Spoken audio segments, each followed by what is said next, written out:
دیکھتے توکل کا چپ ناٹک کرتے. توکل کے ہرگز یہ معنی نہیں ہے کہ آدمی بغیر اسباب کے جو ہے اللہ پہ بھروسہ کر رہا ہوں بلکہ بولی میں کچھ جائے, نہیں, بلکہ توکل یہ ہے اسباب اختیار کرے, اسباب پر بھروسہ نہ کرے, مسبب الاسباب پہ بھروسہ کرے, یہ توکل ہے. سرکار پاک صلی اللہ علیہ وسلم سے بڑھ کے کوئی توکل کرنے والے ہے جی؟ سید المتوکلین ہے میرے آقا. اس کے باوجود پیارے آقا علیہ الصلوۃ والسلام پورے انتظام کے ساتھ تشریف لے گئے, جبکہ عبادت کے لیے جا رہے, عمرہ عبادت ہے, اور ویسے وقت میں جو امکانات ہو سکتے ہیں اس کے پیش نظر کیا کیا تیاری کرنا ہے سب کر لیں. کئی لوگ ہیں ایئرپورٹوں پہ پہنچتے پاسپورٹ ساتھ نہیں, پاسپورٹ لگے تو ویزا ساتھ نہیں. مثال دے رہا ہوں میں آپ کو, روڈ پہ نکلتے لائسنس ساتھ نہیں, ہیلمٹ ساتھ نہیں. چھوٹی چھوٹی باتوں میں بتا رہا ہوں آپ کو کیسی تیاری رہتی, بڑے بڑے باتیں تو چھوڑی دو. تو اس واسطے کچھ بھی بڑا کام کرنا چاہ رہے ہیں تو فہرست بنانا یہ بڑا کام ہونا ہوتا ہے, کیا کیا کام رہتے اس کو کیسا کرنا.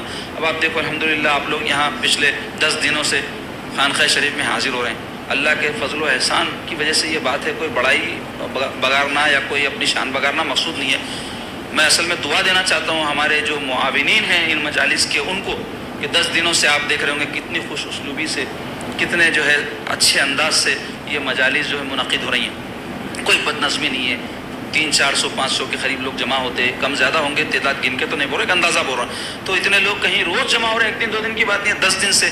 تو روزانہ جو بھی معاملات ہوتے ہیں وہ آپ دیکھیں کہ ایک نظم ہے, اس میں اللہ تعالیٰ کا بہت بڑا احسان بھی ہے. ورنہ انسان کوئی بھی ہو, آپ ہو, میں ہو, میرے ساتھ کتنے بھی ہو, کتنی بھی پلاننگ کر لو, اللہ تعالیٰ کو اگر منظور نہ ہو تو کچھ بھی نہیں کر سکتا.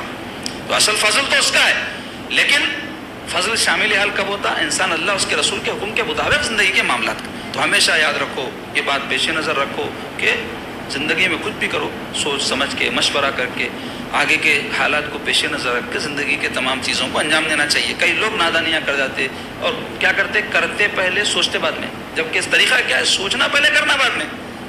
تو مختصر یہ کہ سرکار پاک صلی اللہ علیہ وسلم جب تشریف لے گئے عمرے کے لیے تو مکہ مکرمہ میں 2000 صحابہ کے ساتھ, جناب کیا شان تھی ہوگی سرکار پاک صلی اللہ علیہ وسلم کی. کافر بڑے جل بھن گئے اور اپنے گھراں چھوڑ کے جا کے پہاڑوں میں بیٹھ گئے کہ ہم یہ منظر نہیں دیکھ سکتے. وہ ذات جن کو ہم 13 سال تک مکے میں ستائے, وہ ذات جن کے ساتھ 5-5 6 سال تک جنگیں کرے جا کر ان کے مقام پر, آج عالم یہ ہے کہ وہ جو ہے اپنے ساتھیوں کے ساتھ آ کے ہمارے نظروں کے سامنے عمرہ کر رہے ہیں. تو بہت پریشان ہو گئے لوگ, ہم اگر کرتے تو کیا کرتے, کچھ بھی نہیں کر سکتے تھے. اللہ تعالیٰ اپنے محبوب کو جو ہے یہ شان عطا فرمایا تھا, والذی ارسل رسولہ بالہدی ودین الحق لیظہرہ علی الدین کلہ وکفی باللہ شہیدا. اللہ تعالیٰ فرما رہے والذی, اللہ کی ذات وہ ہے, ارسل رسولہ بالہدی, جس نے بھیجا اپنے رسول کو ہدایت کے ساتھ, ودین الحق, سچے دین کے ساتھ. کیوں بھیجا؟ لیظہرہ علی الدین کلہ, تاکہ تمام دینوں کے اوپر غالب کر دے. اللہ کا فیصلہ تھا. وکفی باللہ شہیدا, اور اللہ تعالیٰ گواہ کافی ہے, کسی کی ضرورت نہیں, اللہ ہے, اس کا محبوب ہے. تو سرکار پاک علیہ الصلوۃ والسلام اندر داخل ہوئے, اور جیسا کہ طے تھا 3 دن سے زیادہ آپ قیام نے فرمائیں گے, صلح کا یہ ایک جو ہے پوائنٹ تھا. تو سرکار پاک علیہ الصلوۃ والسلام 3 دن سے زیادہ قیام نے فرمائے. جب طواف کر رہے تھے تو مسلمان سفر کی وجہ سے, جنگوں کی وجہ سے, اور پھر غربت بھی تھی بہت زیادہ, ابھی مال غنیمت وغیرہ حاصل نہیں ہوتا تھا مسلمانوں کو. بعد میں چل کر کے آگے یہ سب فتوحات اور بڑی, تو جب جو ہے فتح مکہ کے بعد مال و دولت کے انبار لگ گئے تھے, لیکن اس وقت تک بھی کوئی معاشی حالت ٹھیک نہیں تھی. تو جس کے نتیجے میں بہت نحیف ہو گئے تھے, کمزور ہو گئے تھے, مسلسل سفر کرنا, تھکے ہوئے ہیں. اب آپ پلروں میں بیٹھ کے گئے تو کئی لوگوں کو دیکھتے ہوں گے ایئرپورٹ کے اوپر جو ہے اترے تک حالت ایسی ڈھیلی ہوتی, چڑچڑے ہو جاتے, لوگوں سے لڑ لیتے. حج کے موقع پر تو کیا کیا مناظر دیکھنے میں آتے, حج کرنے گیا لڑنے گیا سمجھ میں نہیں آتا ہے, ایسے ایسے حرکتیں کرتے لوگ. تو یہ صحابہ تو سواریوں پر جو زمین پہ چلنے والی ہے, ہوا میں اڑنے والی نہیں ہے, لیکن ان کا ایمان بڑا بلند تھا, ان کا ایمان بڑا مضبوط تھا. تو اس وجہ سے اللہ تعالیٰ ہر جگہ ان کو فتح یاب کیا. تو ان کی حالت دیکھ کر کفار جو ہے ہنسی مذاق کرنے لگے. تو سرکار پاک صلی اللہ علیہ وسلم صحابہ کو حکم فرمائے کہ تم لوگ کعبۃ اللہ شریف کا جو طواف کرو تو تم جو ہے 3 چکر اکڑ کر کے چلنا. تو اس واسطے آپ دیکھو وہ سنت سرکار کی قیامت تک قائم ہو کہ جب طواف کرتے ہیں تو طریقہ یہ ہے کہ چادر جو ہوتی ہے وہ بغل میں سے نکال کے مونڈا کھول لیتے ہیں اور 3 چکر اکڑ کر کے, باقی جو ہے چکر نارمل چلتے ہیں. تو یہ کیوں؟ وہ کافروں کو بتانے کو کہ ہم تمہارے سے ڈرے کرے نہیں, تمہارے سے ہم جو ہے پریشان نہیں ہیں. تو سرکار پاک صلی اللہ علیہ وسلم ہر حال میں آدمی کو تکلیف بھی ہو, کمزور بھی ہو, تو بظاہر مضبوط رہنے کا حکم فرمایا. یہ اسوہ ہے میرے آقا علیہ الصلوۃ والسلام. جو لوگوں کو دیکھا میں ذری پریشانی آتی, سورج اتر جاتی, ذری پریشانی آتی, متزلزل ہو جاتے, ہائے ہائے ہو شروع ہو جاتا عورتوں کی طرح کے, تو مردوں کو روتے ہوئے دیکھا. رونا ہونا نہیں, رونا کب رونا؟ آخرت کے معاملات کو یاد کر کے رونا، اپنی کوتاہیوں کو یاد کر کے رونا، قیامت کے دن کے معاملات کو یاد کر کے رونا، جہنم کے عذاب کو یاد کر کے رونا، اللہ کے حبیب صلی اللہ علیہ وسلم کے فراق میں رونا کہ اے اللہ مجھے مدینہ پہنچا دے، میرا دل تڑپ پڑا میرے آقا کے پاس حاضر ہونے کو، اور تہجد میں اٹھ کر سجدہ ریز ہو کر اللہ تبارک و تعالیٰ کے دربار میں رونا۔ یہ جو لوگ جو ہے تھوڑی تھوڑی باتوں کے اوپر چہرہ اتر جاتا ان کا، متزلزل ہو جاتے، گھبرا جاتے، یہ ایمان والوں کا طریقہ نہیں ہے۔ ایمان والے صبر کرتے، برداشت کرتے۔ کیسے کیسے واقعات نے ہوئے، تاریخ اسلام اٹھا کے پڑھو، صحابہ کے سامنے اور جو ہے بزرگان دین کے سامنے بڑے بڑے صدمے ان کو پہنچے، لیکن صبر کا مظاہرہ کیے، استقامت کا مظاہرہ کیے۔ یہ دعوت ہے ہمارے دین میں، یہ حکم ہے اللہ اس کے رسول کا۔ تو بہرحال سرکار پاک صلی اللہ علیہ وسلم 3 دن قیام فرما رہے اور عمرہ قضا فرما کے پھر جو ہے حضور مدینہ طیبہ کو واپس تشریف لائے۔ بڑی تفصیل ہے واقعات کی، میں جو ہے آپ کو مختصر کر کے جو اہم واقعات تھے 2-3-7 ہجری کے حوالے سے بیان کر دیا۔ اب آئیے ہم آگے چلتے ہیں، 8 ہجری کے کچھ اہم واقعات بیان کرتے ہیں۔ 8 ہجری کے واقعات میں سب سے پہلا واقعہ ہے جنگ موتا کا۔ یہ موتا ایک مقام کا نام ہے جو ہے ملک شام کے پاس ہے۔ حضور پاک علیہ الصلوۃ والسلام کو جو ہے یہ اطلاع دی گئی کہ ایک بہت بڑا لشکر جو ہے شامی تیار کر رہے ہیں۔ شام اس زمانے میں جو ہے جو علاقہ تھا، وہاں جو بادشاہ تھا، وہاں جو ذمہ دار تھا، وہ اصل میں قیصر روم کا آدمی تھا، وہاں تک اس کی سلطنت تھی، اور اس زمانے میں روم جو ہے سپر پاور سمجھا جاتا تھا۔ 2 بڑی طاقتیں تھی، ایک قیصر روم، ایک جو ہے کسرائے فارس۔ فارس بولے تو ایران کی حکومت کو بولتے ہیں، جو علاقے فارس کے ہیں جیسے ایران ہے یا افغانستان وغیرہ تک، یہ جو علاقے ہیں ادھر اور ادھر دوسری طرف بھی پورے فارس کہلاتے ہیں۔ اس کے بعد میں عرب کے علاقے ہیں جیسے سعودی عرب ہے، بحرین ہے اور دیگر جو عرب ممالک ہیں وہ ہیں۔ تو یہ فارس کے تقریباً علاقوں پہ یہ مجوسیوں کی حکومت تھی، وہ تھے آگ کو پوجنے والے تھے، اور رومی جو تھے وہ عیسائی تھے مذہب کے عقیدے کے اعتبار سے۔ تو 2 سپر پاور تھے، ان دونوں کے بیچ میں ہمیشہ جنگیں چلتے رہتی تھی۔ اس وجہ سے بھی یہ جو عرب کے علاقے ہیں یہ ان کے اثر سے محفوظ رہ گئے تھے۔ کبھی فارس والے چاہتے تھے قبضہ کرے، کبھی جو ہے روم والے چاہتے تھے قبضہ کریں، جس کے نتیجے میں دونوں کی لڑائیوں کی وجہ سے یہ لوگ جو ہے کسی اور کی حکومت سے بچ گئے۔ تو ان کے پاس قبیلوں کا نظام تھا۔ تو ہوا یہ کہ سرکار پاک صلی اللہ علیہ وسلم جو ہے روم کے بادشاہ کے پاس اپنے ایک جو ہے نمائندے کو، ایلچی کو سرکار پاک صلی اللہ علیہ وسلم جو ہے بھجوائے، خط دے کر۔ تو وہ خط بادشاہ اس زمانے میں چونکہ سپر پاور تھا، ڈائریکٹ اس تک پہنچنا آسان نہیں تھا، تو اس فارس کے بادشاہ کا جو نمائندہ یہ ملک شام میں رہتا تھا، اس کا نام تھا حارث بن عمر۔ یہ معاف کرنا، نام اس کا تھا شرحیل۔ وہ جو ہے شخص جو ہے کیا کیا کہ سرکار پاک صلی اللہ علیہ وسلم کے جو قاصد تھے ان کا نام تھا حارث بن عمر، ان کو شہید کر دیا۔ اور اس زمانے میں ایسا کرنا کسی قاصد کو یا کسی نمائندے کو بہت بڑا جرم سمجھا، آج بھی سمجھا جاتا ہے۔ اس کا کیا کچھ ہے، میں انہیں پیغام لے کے آیا، آپ کیا جواب دینا ہے دو۔ انہیں یہ میسج دینا چاہ رہا تھا کہ ہمارے پاس کوئی ویلیو نہیں ہے معاذ اللہ تم لوگوں کی۔ تو سرکار پاک صلی اللہ علیہ وسلم جلال میں آ گئے، اور حضور علیہ الصلوۃ والسلام نے 3000 جو ہے صحابہ کا لشکر تیار فرمایا، اور ان کو حکم فرمایا کہ تم لوگ جانا اور ان لوگوں سے جنگ کرنا۔ اور حضرت زید بن حارثہ جو سرکار کے غلام خاص ہے، ان کو سرکار پاک صلی اللہ علیہ وسلم ذمہ دار بنائے پورے فوج کے لشکر کا، اور فرمایا کہ دیکھو اگر زید بن حارثہ لڑتے ہوئے شہید ہو جائیں تو حضرت جعفر بن ابی طالب رضی اللہ عنہ، سرکار علی کے بھائی ہیں یہ حضرت جعفر، حضور فرمائے یہ ذمہ دار بنیں گے فوج کے۔ اگر یہ بھی شہید ہو جائیں تو پھر عبداللہ ابن رواحہ رضی اللہ عنہ کو حضور فرمائے کہ یہ جو ہے فوج کے ذمہ دار بنیں گے۔ اگر یہ بھی شہید ہو جائے تو پھر مسلمان اپنے طور پہ جس کو مناسب سمجھتے ہیں اپنا بڑا افسر بنا لینا۔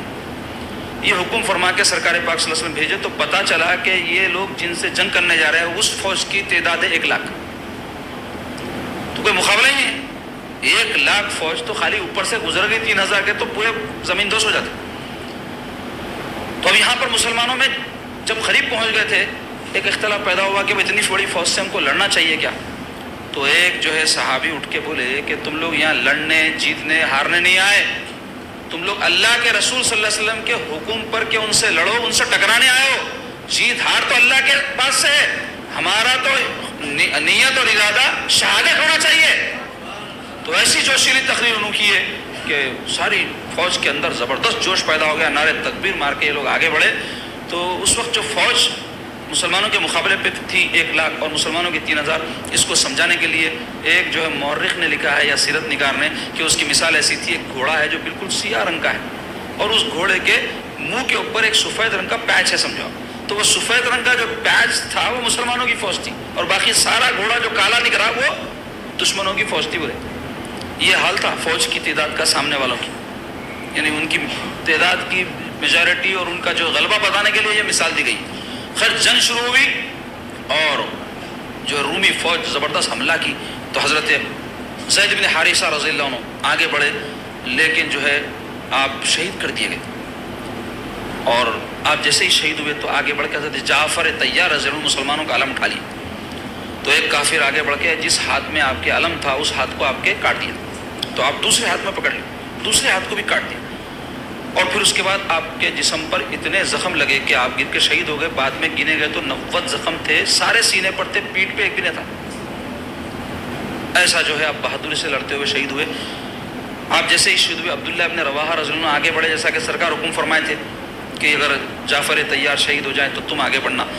تو جب وہ آگے بڑھنے لگے تو حضرت عبداللہ ابن رواحہ کے بھائی کہنے لگے کہ بھائی جان آپ کچھ بھی کھائے نہیں ہیں, کچھ لقمے تو بھی آپ کھا لیجئے, اور ایک جو ہے آپ ایسی بوٹی جو ہڈی کے ساتھ لگی ہوئی تھی دی, ابھی آپ منہ میں رکھے بھی نہیں تھے, کفار حملہ کر دی زبردست, تو آپ ان کے ساتھ لڑتے ہوئے آپ بھی شہید ہو.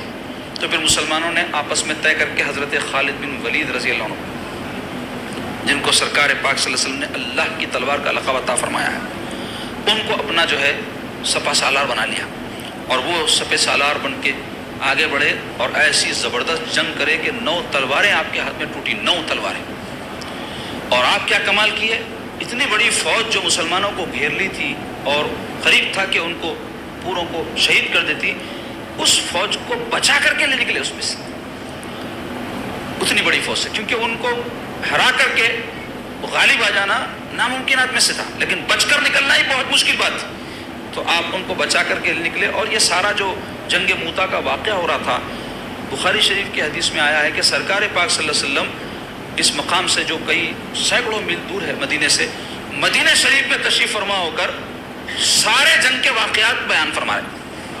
یہاں تک کہ حضور فرمائے کہ زید بن حارثہ لشکر اسلام کے سپہ سالار ہے, وہ آگے بڑھے, ان کو شہید کر دیا گیا. پھر جعفر نے علم اٹھا لیا, ان کو ایک کافر نے شہید کر دیا. اور میں دیکھ رہا ہوں سرکار فرماتے ہیں کہ ان کے 2 بازو شہید کر دیے گئے, اللہ تعالیٰ نے ان کو 2 پر عطا فرمایا ہے جو اپنے پروں سے جنت میں اڑنا ہے فرمایا سرکار پاک. طیار کے معنی ہوتے بہت اڑنے والے کے, طیارہ بولتے نا, پلین کو بولتے, اور اسی طائر عربی میں پرندے کو بولتے. تو اس واسطے طیار کیوں کہا گیا, آپ کو جنت میں 2 پر دیے جائیں گے جس میں آپ جنت میں ایک طرف سے دوسرے طرف جہاں چاہے جائیں گے آئیں گے. یہ اللہ تعالیٰ ان کو خوبی عطا فرمایا حضرت جعفر رضی اللہ عنہ کو. پھر سرکار فرمائے کہ عبداللہ ابن رواحہ نے لے لیا. پھر یہ ہوا آپ اللہ تعالیٰ نے خالد سیف اللہ کو جو ہے مقرر کر دیا اس کام کے لیے, اور وہ اللہ کی تلوار ہے فرمائے سرکار. اور حضرت خالد سیف اللہ جو ہے رضی اللہ تعالیٰ عنہ, وہ کیا کیے کہ فتح یاب ہو کر اپنی فوج کو بچا کر کے مدینہ طیبہ لے کر آئے. لیکن صحابہ کے دل میں ایک ایسی بات تھی کہ ہم گئے, اپنے دشمن پر غالب نہیں آئے, اور ہم پلٹ کر واپس آ گئے, زندہ آ گئے. تو سرکار پاک صلی اللہ علیہ وسلم جو ہے ان کو ہمت افزائی فرماتے ہوئے ارشاد فرمائے کہ تم لوگ پیچھے نہیں ہٹے ہو, حملہ کرنے کے لیے تیاری کرنے کے لیے آئے. مختصر یہ کہ یہ بڑا اہم واقعہ تھا ہجرت کے 8ویں سال کا. اور ہجرت کے 8ویں سال کے واقعات میں بلکہ پوری سیرت نبوی میں جنگوں میں فتوحات کے حوالے سے سب سے زبردست, سب سے اچھا, سب سے خوش کرنے والا واقعہ ہے فتح مکہ کا واقعہ. یہ فتح مکہ کیوں کر ہوئی تو اس کے پیچھے بڑے تفصیلات ہیں. میں مختصر کر کے آپ کو بتاتا ہوں کہ سرکار پاک صلی اللہ علیہ وسلم کو مکے پر حملہ کرنے کی ضرورت کیوں پیش آئی, جبکہ مسلمانوں کی ان سے صلح ہوئی تھی نا کفار قریش سے. پھر کیوں ایسی نوبت آئی کہ سرکار کو مکہ فتح کرنا پڑا؟ تو واقعہ یہ ہے کہ سرکار پاک صلی اللہ علیہ وسلم نے جو صلح کی تھی کفار مکہ سے, قریش کے جو ہے کافروں سے, اس میں ایک پوائنٹ یہ تھا کہ مسلمان جس قبیلے سے چاہیں گے کچھ بھی ایگریمنٹ کر لیں گے, ٹریٹی کر لیں گے, اور کافر جس قبیلے سے چاہیں گے ٹریٹی کریں گے. وہ ہر زمانے میں ہوتا, اپنے اپنے حلیف رہتے. تو مسلمان جس کو چاہے اپنا حلیف بنائے, کافر جس کو چاہے اپنا حلیف بنائے. یہ طے ہوا تھا. تو مسلمانوں نے قبیلہ بنی خزاعہ ایک قبیلہ تھا، اس سے اپنے ایک ٹریٹی کی، ان کو اپنا حلیف بنا لیا، مددگار، تم ہمارے ہم تمہارے. اور کافروں نے قبیلہ بنی بکر ایک قبیلہ تھا، ان سے ٹریٹی کر لی. لیکن یہ بنی بکر اور بنی خزاعہ میں پرانی دشمنیاں تھیں قدیم زمانے سے، یہ لوگ لڑتے رہتے تھے. تو ہوا یہ کہ ان میں جو ہے پھر لڑائی چھڑ گئی. تو قبیلہ بنی بکر کیا کیے، قبیلہ قریش کے ساتھ مل کر کے قبیلہ خزاعہ پر زبردست حملہ کر دیے اور ان کے لوگوں کو قتل کرنے لگے. اور وہ لوگ بچنے کے لیے حرم کعبہ میں پہنچ گئے. تو جس کے بارے میں حکم یہ ہے کہ حرم میں کوئی ہو تو اس کو نہیں مارا جا سکتا، چمٹی کو بھی مارنے کا حکم نہیں ہے حالت حرم میں تو، اور حرم کے حدود میں تو درخت کاٹنا سے بھی منع کیا گیا ہے. لیکن یہ لوگ اپنے جہالت اور جوش میں اتنے آگے بڑھے ہوئے تھے کہ حرم کا بھی خیال نہیں کیے اور بنی خزاعہ کے کئی لوگوں کو قتل کر دیا حرم میں. اور جب یہ واقعہ ہو رہا تھا تو بنی خزاعہ کے لوگ رسول پاک صلی اللہ علیہ وسلم کو آواز دے رہے تھے. اور واقعات میں آیا ہے، سیدہ میمونہ رضی اللہ تعالیٰ ام المومنین فرماتی ہیں کہ رسول پاک صلی اللہ علیہ وسلم جو ہے اپنے گھر اقدس میں تھے، اچانک سرکار پاک صلی اللہ علیہ وسلم جو ہے لبیک لبیک لبیک فرمائے اور نصرتا تمہاری مدد کی گئی ہے، تمہاری مدد کی گئی ہے فرمائے. تو بی بی میمونہ پوچھی یا رسول اللہ آپ کس سے بات کر رہے ہیں؟ تو سرکار پاک صلی اللہ علیہ وسلم فرمائے مکے میں ہمارے حلیف بنی خزاعہ کے ساتھ ظلم ہو رہا ہے، وہ مجھ کو آواز دے رہے ہیں تو میں ان کی آواز اور پکار کا جواب دے رہا ہوں فرمائے. تو مکے میں کیا ہو رہا ہے حضور مدینے میں ملاحظہ فرما رہے ہیں. اللہ تعالیٰ حجابات اٹھا دیتا تھا سرکار پاک صلی اللہ علیہ وسلم کے چشمہ مبارک کے سامنے سے، اور وہ چیزیں حضور ملاحظہ فرما لیتے تھے جو کوئی دیکھ نہیں سکتا تھا. بلکہ اللہ تعالیٰ نے اپنے حبیب کو وہ جو ہے نظر عطا فرمائی تھی کہ اپنے رب کا دیدار کیے، اور ایسا کہ ما زاغ البصر وما طغى، قرآن کہہ رہا ہے نظر ہٹی نہیں، ایسا دیکھے اللہ تعالیٰ کو سرکار پاک صلی اللہ علیہ وسلم. پھر ہوا یہ کہ واقعہ ہونے کے بعد بنی خزاعہ کا ایک 40 آدمی کا وفد مدینہ شریف میں حاضر ہوا اور سرکار پاک صلی اللہ علیہ وسلم سے سارا واقعہ بیان کیا. تو حضور پاک علیہ الصلوۃ والسلام کیا کیے، اپنے ایک نمائندے کو قریش کے پاس بھجوائے اور ان کے سامنے یہ بات رکھوائے کہ دیکھو تم لوگ یہ حرکت نہیں کرنا تھا اور کر دیے کہ تم قتل خون غارت گیری کرے اور ہمارا جو حلیف قبیلہ ہے اس کے لوگوں کو مار دیے. تو اب ایسی صورت میں تم یہ کرو کہ جو لوگ قتل کیے گئے ان کا خون بہا، جس کو عربی میں دیت کہتے ہیں، خون بہا، تو خون بہا ادا کر دو، جو بھی ان کی جان کی قیمت ہے وہ ادا کر دو. یہ نہیں ہو سکتا تو تم لوگ، تمہارا جو حلیف قبیلہ ہے بنی بکر جس نے قتل خون غارت گیری کی ہے، اس کی تائید سے دستبردار ہو جاؤ، وڈرا ہو جاؤ، ہم دیکھ لیں گے. یا نہیں تو تیسری صورت یہ ہے کہ جو صلح تم میں ہم میں ہوئی ہے وہ صلح ختم کر دو. تو یہ نمائندہ جا کے سرکار پاک صلی اللہ علیہ وسلم کا جب ساری باتیں ان کے سامنے رکھا، یہ تجویز جو سرکار بھجوائے تھے، تو کفار قریش جوش میں آ گئے، بولے ہاں اب اتنی نوبت آ گئی، ہم کو ڈھاگا ڈال رہے ہیں معاذ اللہ. ایسی باتیں کر کے ایک ان میں سے اٹھ کے بولا کہ یہ دونوں باتیں تو ہو نہیں سکتی. کیا؟ خون بہا ہم دیتے نہیں، 1 روپیہ نہ دیتے ان کو محمد صلی اللہ علیہ وسلم. دوسرے یہ کہ ہمارا جو حلیف قبیلہ ہے اس کو چھوڑتے بھی نہیں، اس کا ساتھ دیتے. اب رہی تیسری بات، صلح ختم کر لو. ہم صلح ختم کر دیے، بولا، بولنے کو بول دیا. سرکار کا نمائندہ وہاں سے آ گیا واپس. کافر پریشان ہو گئے، سو ارے بھائی جوش میں ہم بول تو دیے لیکن اس کے معنی کیا ہے سمجھ رہے ہیں آپ؟ کہیں ایسا نہ ہو کہ محمد صلی اللہ علیہ وسلم فوج لے کر ہم پر حملہ کر دیں اور ہم ان کا مقابلہ نہ کر سکے تو کیا کریں گے؟ تو فوری جو ہے حرکت میں آئے اور ابو سفیان جو ان کے سردار تھے اس وقت، ان سے کہے کہ آپ جاؤ اور جا کر جو ایگریمنٹ ہم ختم کر دیے بلکہ صلح نامہ ختم کر دیے بلکہ بولے ہیں اس کو واپس لے لو آپ جا کے. تو ابو سفیان مدینہ آئے اور سرکار پاک صلی اللہ علیہ وسلم کی خدمت اقدس میں حاضر ہو کر حضور سے کہنے لگے کہ وہ صلح جو ہے ہم بولے نہ ختم کر دیے تھے بلکہ ہم نہیں ختم کیے، وہ ان کو بحال کرنے آیا میں. تو سرکار خاموش ہو، کوئی جواب نہیں دیا. پلٹ کے واپس آئے، انہوں پریشان ہو گئے کہ حضور ہاں بولے نہ بولے، کروں تو کیا کروں میں؟ نہ صلح نامہ جو ختم ہوا بلکہ سمجھ سکتا ہوں، نہ ہی جو ہے صلح صحیح ہو گئی بلکہ سمجھ سکتا ہوں. تو باہر آئے تو حضرت ابوبکر سے حضرت عمر سے پوچھے کہ کیا کرنا چاہیے. لوگ بولے کہ بھائی سرکار کے پاس گئے تو کیا ہوا؟ تو بولے یہ ہوا. تو بولے ہم کچھ نہیں بول سکتے اس بارے میں، سرکار کی کیا مرضی ہم کو نہیں معلوم. اگر حضور کچھ فرماتے تو ہم اندازہ کر سکتے تھے. سیدنا علی کے پاس جا کے علی آپ بہت قریب ہے حضور کے، آپ تو بھی سفارش کر دو، ذرا ریکمینڈ کر دو سرکار کے پاس. سیدنا علی فرمایا ہماری مجال نہیں ہے کہ ہم سرکار پاک صلی اللہ علیہ وسلم کے سامنے کسی کی سفارش کر سکیں. حضور سے بڑھ کے کوئی شفیع ہے، حضور سے بڑھ کے کوئی مہربان ہے، ہم کیا سفارش کریں گے جو ان کے سامنے. تو پریشان ہو گیا ابو سفیان اور واپس آ کے اپنی قوم سے سارا واقعہ سنا. تو لوگوں والے یہ کیا بات ہوئی؟ نہ ادھر ہوا نہ ادھر ہوا، اب ہم نہ جنگ کی تیاری کر سکتے نہ صلح بحال ہوگی بلکہ اطمینان سے بیٹھ سکتے. پریشان ہو گئے. سرکار پاک صلی اللہ علیہ وسلم رمضان کا مہینہ تھا، صحابہ کو حکم فرمائے جنگ کی تیاری کرو. صحابہ پوچھے یا رسول اللہ کہاں جنگ کرنا ہے؟ حضور فرمائے تم لوگ تیاری کرو، میں جب بتانا ہے بتاؤں گا۔ اور حضور کے حکم پر جو ہے 10,000 کا لشکر تیار ہوا۔ کتنا؟ 10,000۔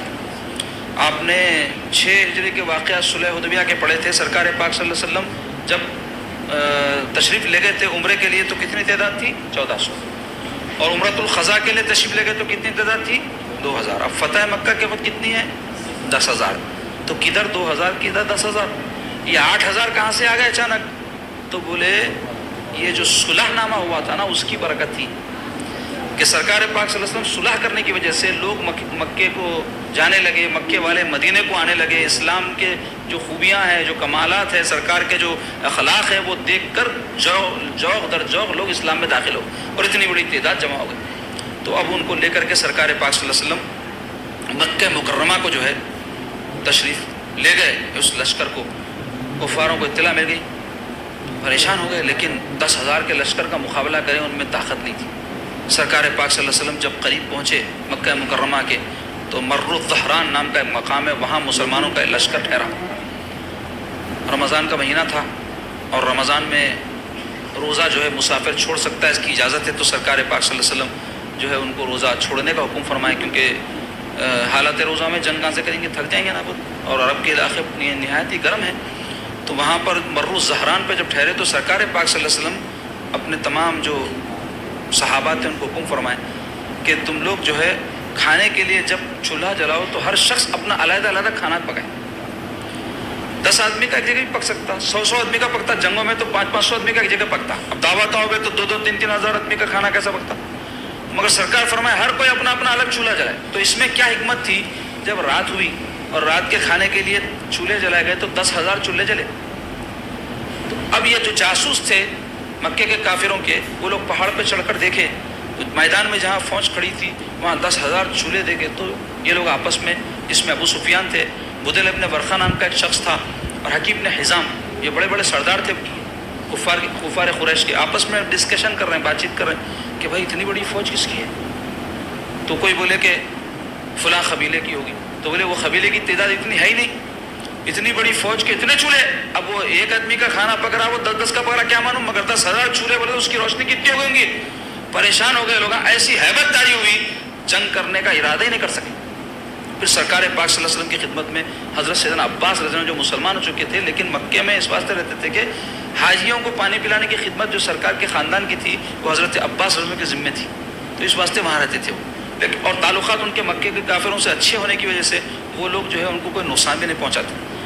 تو حضرت عباس رضی اللہ عنہ ابو سفیان کو بولے، ابو سفیان اب بھی وقت ہے، دیکھ چل سرکار کی خدمت میں حضور پاک صلی اللہ علیہ وسلم کی رحمت کے سائے میں تیرے کو لے کے چلے جاتا ہوں، ایمان قبول کر لے، اسلام قبول کر لے۔ تو وہ ابو سفیان آئے حضور کی خدمت میں، حضور پاک صلی اللہ علیہ وسلم اسلام ان پہ پیش کیے۔ سردار آدمی تھے نا، پورے مکے کے جو ہے بڑے بڑے جو سردار تھے ان میں ان کا شمار ہوتا تھا۔ تو ابتدا میں تو یہ انکار کر دیے، نہیں کرتا ہوں بولے، لیکن سرکار پاک صلی اللہ علیہ وسلم جب بہت ان کو نصیحت فرمائے تو واقعات میں آیا ہے کہ یہ بدل ناخواستہ اسلام کا اپنے اظہار کیے۔ لیکن ہمارے علماء کہتے ہیں بعد میں چل کر کے یہ پکے مسلمان ہوئے اور کئی جنگوں میں مسلمانوں کی طرف سے لڑے بھی ہیں، ان کی آنکھ بھی پھوٹی تھی مسلمانوں کی طرف سے لڑتے ہوئے ایک جنگ میں۔ تو ہوا یہ کہ یہ مسلمان ہو کے حضور سے عرض کیے کہ آپ میرے لیے کوئی جو ہے ایسی بات جو میری عزت کو بڑھا دے ارشاد فرمائیے۔ تو حضرت عباس رضی اللہ عنہ سرکار سے عرض کی، یا رسول اللہ یہ ابو سفیان ذرا جو ہے ایسی طبیعت کا آدمی ہے کہ کچھ بولے تو ذرا خوش ہو جاتا، پھول جاتا، تو آپ اس کے لیے کوئی بات فرما دیجیے، اور پھر سردار بھی ہے قبیلے کا۔ تو حضور پاک علیہ الصلوۃ والسلام ارشاد فرمائے کہ ہم جب مکے میں داخل ہوں گے، اللہ ہم کو جب فتح نصیب فرمائے گا تو جو کوئی ابو سفیان کے گھر میں پناہ لے لے ہم اس کو پناہ دے دیں گے، اس کو امن دے دیں گے، اس کو کوئی نقصان نہیں پہنچائیں گے۔ تو ابو سفیان اس سے بڑے خوش ہو گئے۔ اب سرکار پاک صلی اللہ علیہ وسلم اپنے جو ہے لشکر کے ساتھ مکہ مکرمہ میں جب داخل ہوئے تو ابو سفیان اور یہ جو بڑے بڑے سردار مکے کے تھے یہ سب ایک جگہ ٹھہر کر کے اسلام کے لشکر کی شان و شوکت کو دیکھ رہے تھے، ایک قبیلے کا جو حصہ آگے جو گزرتا گیا۔ جب سرکار پاک صلی اللہ علیہ وسلم تشریف لائے سواری پر اپنی، تو سرکار پاک فاتحانہ شان کے ساتھ مکہ مکرمہ میں داخل ہو رہے ہیں، مگر عاجزی اور تواضع کا میرے آقا کے یہ عالم ہے کہ آپ اپنی گردن پاک کو اونٹ پر اس طرح جھکا ہیں کہ آپ کے شملے مبارک کا یہ جو حصہ ہے وہ جو ہے اونٹ پر لٹک رہا تھا۔ جبکہ دنیا میں کوئی جب کامیاب ہو کر فتح یاب ہو کر آتا ہے تو سینہ پھلا کر آتا ہے، اپنی بڑائی ظاہر کرتے نعرے بازی کرتے ہوئے آتا ہے، اور میرے آقا علیہ الصلوۃ والسلام کی جو ہے سادگی کا یہ عالم ہے کہ آپ اپنی گردن پاک کو نیچے جھکا کر اپنی شان ابدیت کو ظاہر کرتے ہوئے اللہ کے اس مقدس شہر میں داخل ہوئے جس کا اللہ تعالیٰ نے آپ کو جو ہے سردار اور بادشاہ مقرر فرمایا۔ حضور پاک علیہ الصلوۃ والسلام جب پہنچے تو حجون نام کا ایک علاقہ ہے جہاں جنت المعلیٰ کہا جاتا ہے اس کو، وہاں قبرستان ہے، سیدہ خدیجۃ الکبریٰ رضی اللہ تعالیٰ عنہ کی قبر مبارک بھی وہیں ہے، تو وہاں جو ہے جھنڈا فتح کا گاڑا گیا، اور حضور پاک علیہ الصلوۃ والسلام جو ہے مکہ مکرمہ میں سیدنا علی المرتضیٰ رضی اللہ تعالیٰ عنہ کی بہن ام ہانی رضی اللہ تعالیٰ عنہ کے گھر قیام فرما ہوئے، فتح کے بعد غسل فرمائے، اور چاشت کا وقت تھا تو حضور پاک صلی اللہ علیہ وسلم نماز چاشت 8 رکعت ادا فرمائے۔ اس کے بعد سادگی دیکھو سرکار کی، ام ہانی سے بڑی محبت تھی، چچری بہن تھی نا، اور وہ بھی حضور کو بہت چاہتی، تو حضور پاک صلی اللہ علیہ وسلم فرمائے ام ہانی سے، ام ہانی کچھ کھانے کے لیے لاؤ، تو وہ شرمندہ ہو گئی اس واسطے کہ اس وقت کوئی خاص چیز حضور کی خدمت میں پیش کرنے کے لائق ان کے پاس نہیں تھی، تو عرض گزار ہوئی یا رسول اللہ گھر میں صرف سوکھی روٹی اور نمک کے علاوہ کچھ بھی نہیں، تو میرے سرکار ان کا دل رکھنے فرمایا وہی لا لو، سادگی کے قربان جاؤ سرکار پاک صلی اللہ علیہ وسلم۔ آج گھروں میں کیا کرتے لوگ، کھانے میں ذرا نمک مرچی کم ہوگی تو کیسے حالات پیدا کرتے، کئی گھروں میں اس کی وجہ سے جھگڑے اور طلاقاں تک ہو گئے، صبر نہیں کرتے۔ عورتوں کو بھی چاہیے کہ اچھے سے اچھے کھانے اپنی استطاعت کے مطابق بنا کے کھلا سکتے تو مہمانوں کو بھی کھلانا، گھر والوں کو بھی کھلانا، شوہر کو کیا پسند ہے بنا کھلانا، محبت بڑھتی، شوہر کا بھی کام ہے بیوی کی کوئی پسند اپن جائز طریقے سے پوری کر سکتے تو اس کا خیال کرنا۔ تو مختصر یہ کہ وہ جو کچھ ہو سکتا اللہ کے سرکار کی خدمت میں پیش کیے، تو سرکار پاک صلی اللہ علیہ وسلم فرمائے ام ہانی گھر میں سرکہ نہیں ہے، تو فوری جا کے بولے ہے یا رسول اللہ، ان کے سرکہ لائے، تو میرے آقا علیہ الصلوۃ والسلام ان کی دلجوئی فرماتے ہوئے سرکے میں جو ہے روٹی ڈبا کر تناول فرماتے ہوئے ارشاد فرمایا سرکہ کتنا اچھا سالن ہے، سرکہ کتنا اچھا سالن، جس گھر میں سرکہ ہو ان گھر والوں کو کوئی تنگی نہیں ہے، فرمایا سرکار سادگی کے میرے سرکار کے قربان جاؤ۔ اور سرکے کی فضیلت بھی معلوم ہے اس سے کہ سرکار کو پسند تھا اور گھروں میں رکھا جاتا تھا پہلے۔ میرے والد بزرگ پیر و مرشد علیہ رحمہ تو ضرور خاص طور پہ گرما اور بارش کے دنوں میں سرکے کا اہتمام، کیونکہ بارش میں کیا ہے حیضے وغیرہ جو ہے ہونے کا امکان رہتا ہے نا، پیٹ خراب ہو جاتے کرتے، تو وہ سرکے سے جو ہے ہاضمے کا نظام اچھا ہوتا، اس میں کچھ چیزیں شامل کر دی جاتی ہیں، پیاز شامل کر دی جاتی ہے، ہری مرچ شامل کر دی جاتی ہے، تو وہ لذیذ بھی رہتا اور صحت بخش بھی ہے وہ۔ تو مختصر یہ کہ سرکار تناول فرمائے، پھر سرکار پاک علیہ الصلوۃ والسلام اپنی نبوی شان کے ساتھ، اپنی فاتحانہ شان کے ساتھ فاتح مکہ کی حیثیت سے جو ہے کعبۃ اللہ شریف میں داخل ہوئے، اور جیسا کہ آپ سب واقعات سماعت کیے اور دیگر موقعوں پر بھی آپ کو یہ بات معلوم ہوگی، سنے ہوں گے آپ کہ مکہ مکرمہ میں کعبۃ اللہ شریف کے اندر 360 بت بٹھا دیے گئے تھے، نصب کر دیے گئے تھے، ہر قبیلہ اپنا اپنا ایک بت بنا لیا۔ تو حضور علیہ الصلوۃ والسلام جو توحید کے سب سے بڑے علمبردار ہیں میرے آقا، جب داخل ہوئے کعبۃ اللہ شریف میں تو حضور علیہ الصلوۃ والسلام کے ہاتھ میں عصا مبارک جو تھا اس سے ایک ایک بت کی جو ہے منڈی پہ ٹھوک لگاتے جاتے، اس کو گراتے جاتے اور ارشاد فرماتے قل جاء الحق وزهق الباطل ان الباطل كان زهوقا، جس کے معنی فرما دیجیے حق آیا اور باطل نابود ہو گیا، اور باطل ہے ہی نابود ہونے کے لیے۔ پھر سرکار پاک صلی اللہ علیہ وسلم کے حکم سے حضرت سیدنا علی رضی اللہ عنہ تمام جو اندر بت تھے اللہ کے گھر میں جہاں اللہ کی صرف عبادت ہونی چاہیے خالص، ان مقامات پر ان لوگوں نے بتوں کو بٹھا رکھا تھا، تو ان بتوں سے جو ہے حرم کعبہ کو پاک کیا گیا۔ پھر حضور علیہ الصلوۃ والسلام کعبۃ اللہ شریف کے اندر جب داخل ہوئے تو دیکھیں ان لوگوں نے کعبے کے اندر کی دیواروں پر بھی حضرت ابراہیم علیہ السلام، حضرت اسماعیل علیہ السلام کی فرضی تصاویر بنا دی تھی، تو پیارے آقا علیہ الصلوۃ والسلام حضرت بلال کو حکم فرمایا اس کے اوپر کوئی چیز لیپ دو تاکہ ان کے جو ہے چہرے وغیرہ نظر نہ آئیں۔ پھر پیارے آقا علیہ الصلوۃ والسلام حضرت بلال حبشی رضی اللہ عنہ کو حکم دیے کہ کعبے کی چھت پر چڑھ کر اذان دو۔ اسلام کے اندر مساوات دیکھو، اس وقت بڑے بڑے سردار موجود ہیں، بڑی بڑی ہستیاں موجود ہیں، حضرت علی، حضرت ابوبکر، حضرت عمر اور بھی دیگر صحابہ میں کیسے کیسے شان کے مالک لوگ ہیں، وہ سب موجود ہیں۔ اس سب کے باوجود میرے آقا ایک شخص جو ایک زمانے میں صرف غلام رہے ہیں بلال حبشی، ان کو حکم فرما رہے ہیں ایسے فتح کے موقع پر کہ کعبے کے جو ہے چھت پر چڑھ کر تم اذان دو بلال۔ ایسے مساوات کی تعلیم دنیا کو دے رہے ہیں میرے آقا علیہ الصلوۃ والسلام۔ حضرت بلال اذان دیے، پھر نماز ادا کی گئی، اس کے بعد سرکار پاک صلی اللہ علیہ وسلم نے اپنا نبوی دربار وہاں منعقد فرمایا۔ سارے مکے کے وہ کفار جو دشمن تھے خدا کے، اس کے رسول کے، سب جو ہے سرنگوں سرکار پاک صلی اللہ علیہ وسلم کے سامنے حاضر ہیں اور حیبت زدہ ہیں کہ ہم جو اذیتیں ان کو دیے ہیں ان کو یاد آ رہے تھے سب واقعات جو سرکار کو ستائے تھے، صحابہ کو ستائے تھے، جو شرارتیں ان کی تھی، ایسے بدبخت ایسے کمبخت تھے اس میں جو رسول اللہ صلی اللہ علیہ وسلم کے ساتھ دست درازیاں کرے، ان کے راستے میں کانٹے بچھائے، ان کو جو ہے معاذ اللہ گالی گلوچ کرے اور برے برے القابات ان کے بارے میں اپنی زبانوں سے نکالے تھے، یہ بدبخت سارے موجود تھے. ان کی قتل کی سازشیں کی تھی، سرکار کو مکہ چھوڑ کر مدینہ ہجرت فرمانا پڑا. اس کے علاوہ اور بھی کچھ باتیں سب بیان ہوئی آپ کے سامنے. وہ سب مجرم تھے اور سارے ایسے تھے اس بات کے مستحق تھے کہ ان کی گردنیں تن سے جدا کر دی جائیں. پیارے آقا علیہ الصلوۃ والسلام ان کے بیچ میں جب تشریف لے گئے تو حضور پاک صلی اللہ علیہ وسلم ارشاد فرمائے، کہو اے مکے کے لوگوں کا کیا خیال ہے، کیا کرنا چاہیے تمہارے ساتھ؟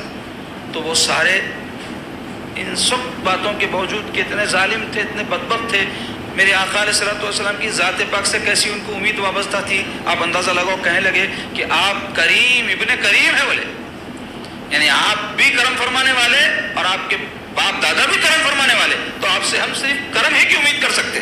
تو یہ سن کر میرے آقا علیہ الصلوۃ والسلام کی شان عفو و درگزر اس عروج پر پہنچی کہ حضور علیہ الصلوۃ والسلام عام معافی کا سب کے لیے اعلان فرما دی. اور قرآن کی آیت اس میں اللہ تعالیٰ فرما رہا ہے حضرت یوسف علیہ السلام کے حوالے سے جو آپ نے اپنے بھائیوں کے بارے میں کہی تھی، لا تثریب علیکم اليوم اذهبوا وانتم طلقاء، جس میں آپ حضرت یوسف علیہ السلام کیا فرماتے ہیں اپنے بھائیوں کو جب وہ معافی طلب کیے کہ آج تم پر کوئی پریشانی کی بات نہیں ہے، جاؤ تم سب کو میں معاف کرتا ہوں فرمائے تھے. تو ویسے ہی حضور علیہ الصلوۃ والسلام بھی عام معافی کا جب اعلان فرمائے تو کئی کافروں کے آنکھ سے آنسو نکل گئے اور بے شمار کافر جو ہے سرکار کی شان عفو و درگزر دیکھ کر داخل اسلام ہو گئے. تو دیکھو معاف کرنا کیسی جو ہے صفت ہے اللہ کے حبیب صلی اللہ علیہ وسلم کی. میں بار بار یہ بات کہہ رہا ہوں، آج مسلمانوں کے معاشرے میں بے صبری اور عدم رواداری، ٹالرنس نہیں ہے، ایک دوسرے کو برداشت نہیں کر رہے. رشتے ناتوں میں دیکھ لو، پڑوس میں دیکھ لو، تجارت میں دیکھ لو، محلوں میں دیکھ لو، ہر جگہ کیا ہے، جو چیز ہماری مرضی کے خلاف ہی نہیں برداشت کری. ایسا ہوا تو زندگی مشکل ہو جاتی ہے. ایک دوسرے کو برداشت کرنے سے انسان کی زندگی جو ہے آرام و چین کی ہوتی. ہر ایک کی اپنے اپنے زندگیاں ہیں. آپ چاہیں گے میں جیسا چاہ رہا ہوں ویسا رہے تو میں ان کے ساتھ رہتا ہوں، بولے تو کوئی بھی کسی کے ساتھ نہیں رہ سکتا. ہر ایک کے اندر اللہ تعالیٰ خوبیاں بھی رکھا ہے، عیب بھی رکھا ہے. ہمارے میں بھی عیب ہے تو ہم یہ بھی سمجھنا کہ میرے میں بھی تو کئی عیوب ہیں.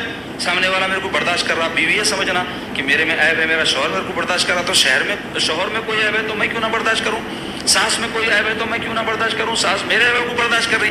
ایسا سوچ کے زندگی گزارنا. اور پھر غلطی ہوتی ہے انسان سے، ہو جائے تو کیا کرنا، ہم جب چاہتے ہیں کہ ہم کو لوگ معاف کریں ہم بھی معاف کرنا سیکھنا.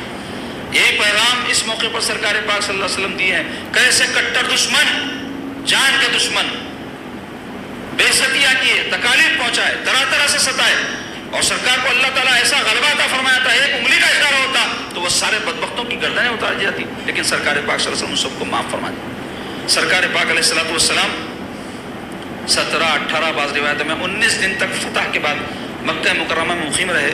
تو ہوا یہ کہ صحابہ کرام میں جو انصاری صحابہ تھے مدینے کے، ان کو خیال پیدا ہوا، ارے اب سرکار ہمارے ساتھ نہیں چلتے. حضور کو اللہ تعالیٰ فتح نصیب فرما دیا، سرکار کا شہر مکہ ہے، حضور کو محبوب بھی ہے، سارا خاندان قبیلہ سرکار کا ہی ہے، حضور یہیں رہ جاتے.